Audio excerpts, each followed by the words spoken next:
next guest is one of the biggest names in hip-hop, a civic leader and an activist. Please welcome Killer Mike.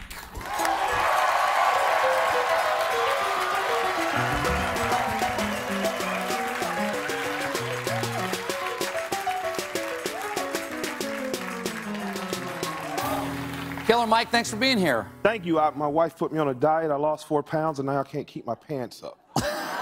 Thank you. Thank you for wearing your formal sweats for us tonight. Actually, these are formal. This is my PTA meeting outfit. This is really? When you have to go talk? Yeah, exactly. When I got to go talk around other parents and you don't want to dress like a, a rapper. You put on a sweatsuit that has a cardigan sweater. Well, thank you, Ralph Lauren. When you go meet your kids in elementary school, yeah, do the teachers go, "Now, Killer Mike, I want to talk to you"? Well, yeah. Well, they say that after we discuss why my child is fighting. Could it have anything to do with your name, Killer Mike? It's the girls that are fighting, though. The boys are pretty good. Yeah, hello, girls Anaya. can fight? Yeah. It's a whole new world. Yeah. Why Killer Mike? Well, I didn't name myself, so I want to say it wasn't like some kid was standing in a mirror and decided he looked like a killer. I actually would have been like Bugatti Mike or Ferrari Mike. Oh, okay. But I rapped against a kid as a kid, and I rapped against him really well, and then 7, 8 other guys, and the guy stood on a desk much like this and said, "That kid's a killer." And after that, no one ever called me skunk again in my life. It was just killer. Killer? Yeah. Oh, that's awesome. Now, your original name is Michael Render. Michael right? Render is That's my a name. good name too, Mike Render. Yeah, it's like you're tearing the mic apart. Yeah. And my daughter's name is also Michael Render. Your daughter's name is Michael? My youngest daughter is Michael. That's a pretty name for a girl. I think so. Yeah. She got to stop fighting, though. Okay, we all have to stop fighting. Yeah. We all have to stop fighting. Concur.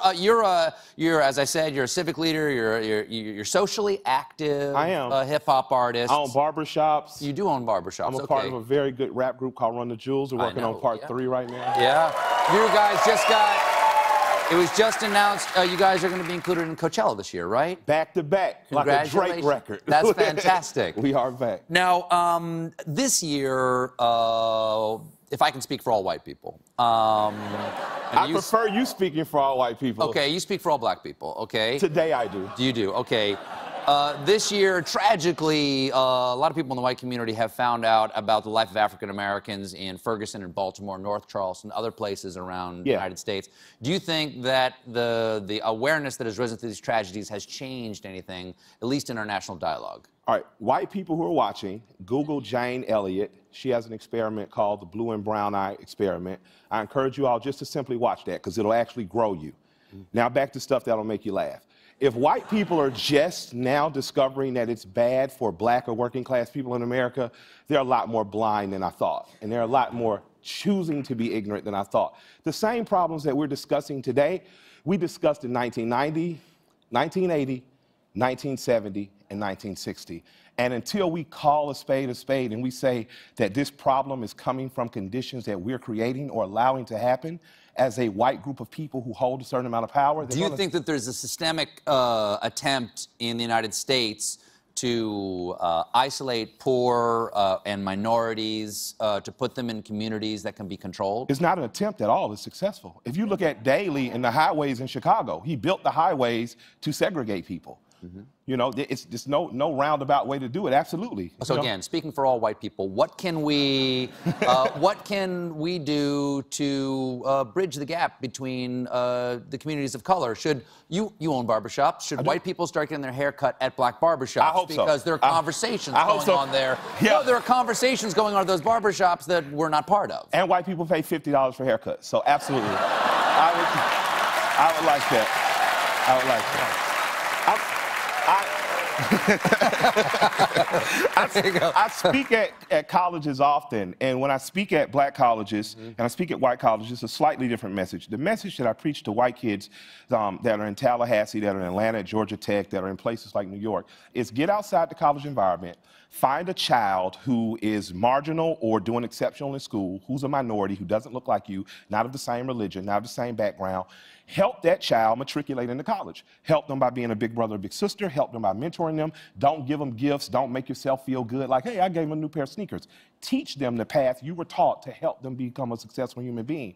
What you're going to get out of that experience is another human being that's taking full advantage of an educational system that can help them in their community. But more than that, it grows you as a human being to have empathy and apathy for someone who doesn't look like you, is culturally not from your background. Okay, speaking of culturally, speaking of, we only got a minute here, but speaking of people not culturally from your background, you're feeling the burn. You like Bernie Sanders, okay? What is it? Just as quickly as you can, tell me why you believe Bernie's the man.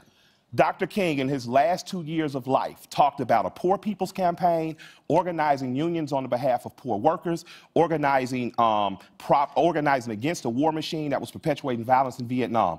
Bernie Sanders is the only politician who has consistently, for 50 years, taken that social justice platform into politics. And right now, we have an opportunity to elect someone who is directly out of the philosophy of Kingian nonviolence. We can directly elect someone that cares about poor people, cares about women, gay, black rights, cares about lives that don't look like his. And this opportunity in history is not going to come in another 20 years, not going to come in another 2 years. So if we do not take this opportunity right now, we're going to be sitting around a campfire mad because they've nuked the world to hell, I'm afraid, you know? Well, I hope that doesn't happen, and I hope you'll come back. Killer Mike, thank you so much for having me. Killer Mike, stay right there. Killer Mike, everybody. Run the Jewels, among other things. Barbershop. We'll be right back.